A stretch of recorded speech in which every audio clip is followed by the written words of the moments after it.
A lot of love, a whole lot of energy for the wonderful, the amazing Mr. Andrew Berenbeck.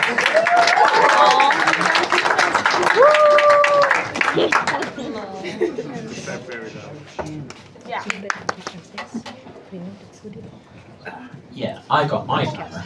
Anyway, okay. First, I absolutely have to do some callbacks. So, first and foremost, in honor of Chuck Norris, I have to crack a Chuck Norris joke. When Chuck Norris hit puberty, it died. Hey, that one lives in my head rent-free anyway. But also, Stauffer inspired me because the whole sort of the gay sex question.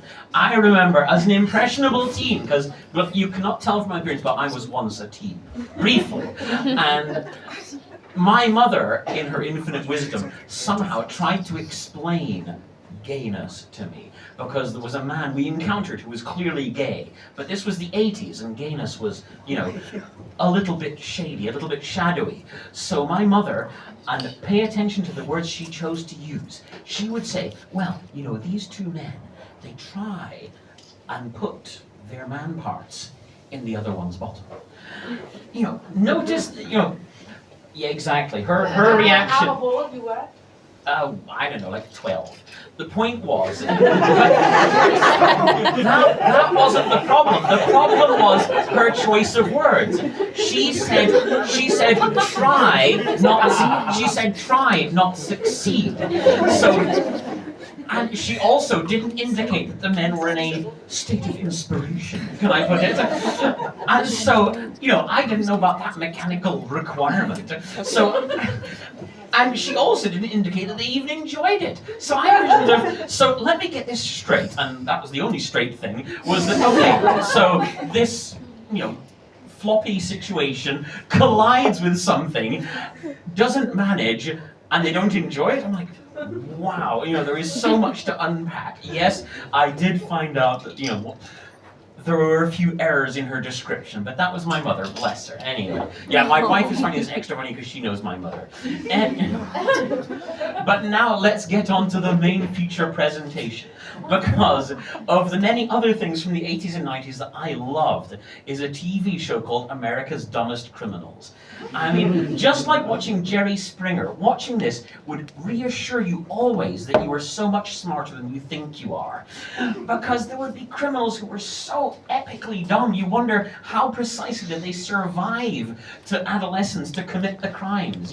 People, they forget to take off their own name tag while committing the crime on surveillance camera. The guy wearing a crash helmet with his name stenciled across the forehead, committing the crime. A guy, when he was getting away from the crime scene, would say, "You're gonna have to get up pretty early in the morning to catch T-Boo Ted Marshall." Looked up T-Boo Ted Marshall in the phone book. Wee. So this is the kind of idiocy we're dealing with. But on the flip side, I've watched enough legal dramas that, evil or good lawyers or successful lawyers, loopholes are great. Loopholes are the way that they get their clients off. And, in this modern age, quick catch up, I'm actually a geneticist, so I know about DNA fingerprinting and stuff. And in the modern age, DNA fingerprinting is revolutionary. This is the fantastically unbeatable way to catch those naughty criminals that go and leave physical evidence around. Yes, CSI. Who are you? Most of what that show features is accurate. But even with DNA testing, this fantastical tool that we now have, there's loopholes. And it gets a bit weird, because flashing back to America's Dumbest Criminals, there was some guy who, honest to goodness, when he was being, interviewed, he said, "I couldn't have possibly killed that guy because I was busy killing some other guy on the east side of town." Nice. Great. Good defense. Well, A+ on that one. So, unsurprisingly, okay, we're going to now prosecute you for that guy. So, yeah. But this, clearly, maybe people are watching the same episode because identical twins, they have the same DNA. This is true.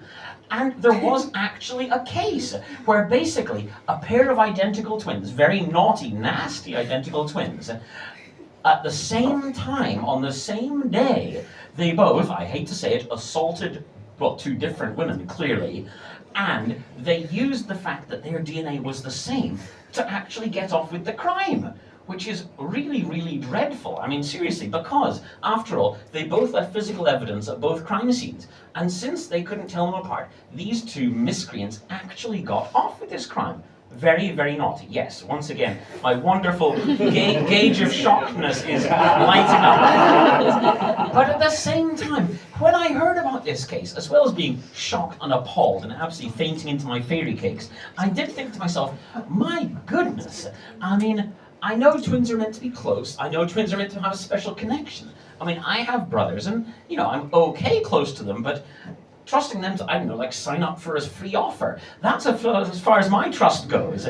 I'm just trying to picture in my head, okay, you know, sort of twin A is like, hey bro, okay, you know, how you doing? You're single now, right? He's like, yeah, thanks for asking, bro. So, you gonna set me up on a date? Well, kind of. It's like, I mean, how does this even come up? It's like, I mean, I hate the idea of trust falls, because I'm a nervous guy anyway. I mean, the idea of falling over and having some guy catch you. But this beats the pants off trust falls, I'm sorry. So it's like, okay, so let me get this straight. So we have to synchronize our watches, we have to both go to different sides of town, find ladies and assault them, and make sure and leave plenty of DNA evidence around. Yeah, like lots. And make sure they know the time and they report it. It's like, what the hell? I mean, it's like the weirdest and worst heist movie ever. I mean, normally, you know, you'd have, you know, Elvis Presley playing it out. It's like, okay, here's what you need to do. So, make sure you don't leave fingerprints at the scene. So I'll be wearing rubber gloves. Yes, okay. But you have to make sure the girl knows what time it is. Okay. And you have to make sure and leave gratuitous DNA evidence at the scene. Okay. I mean, I'm trying to picture these guys planning it out in their heads. It's like, okay, after doing the horrible assault, does he like, 3 p.m. is my favorite time for performing assault. In fact, write that down, yes. Oh, it's like, 3 p.m. is also my favorite time for smacking myself in the face and getting a nosebleed. I mean, just, oh my goodness, can I borrow your shirt? Oh, there you go, you can hang on to that for no particular reason. I'm just trying to picture all of the little chess pieces these guys must have had to put together to make sure. I'm just like, what if the girl doesn't report it? I mean, do they both offer them a lift to the hospital afterwards? I mean, to me, it's absolutely crazy, but that's where my rabbit hole brain goes. But hey, don't worry, everybody who might be now worrying about being attacked by identical twins. This actually, and this, you know, true story, they have developed now an advanced DNA fingerprinting tech that can tell those evil twins apart. Yeah, science, baby! So, yes, you do not have to fear for your safety with identical twins stalking you and one other girl home tonight. The menace has been conquered.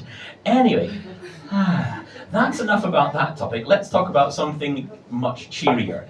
Dealing with nuisance phone calls. Yes, some of you may recognize this, some of you may not. My wife is already cringing inwardly. So, because I love free stuff, and because I hand out my details to everybody and their uncle, I do occasionally get phone calls trying to sell me crap. And most of these guys don't take no for an answer. Most don't take, I don't live in Britain anymore, I live in Denmark for an answer. And so, yes, I would decide to take them down a rabbit hole of my own. And so, when I would get these phone calls saying, hi, have you been missold insurance? Without letting them pause for breath, I would immediately go, the minute you walked in the joint, I could tell you were a man of distinction, real big spender, good looking, so refined. They hung up before I reached the chorus. I mean, if that isn't rude, I don't know what is. Seriously. And I don't know if it's causation and correlation, but they did kind of stop calling after that. So maybe they, I don't know, became afraid of that weird singing guy who doesn't talk about insurance, they just sing to them. But anyway, my pipes are on standby if they ever have the cojones to call back. But anyway, I think that's enough for now. Thank you, guys.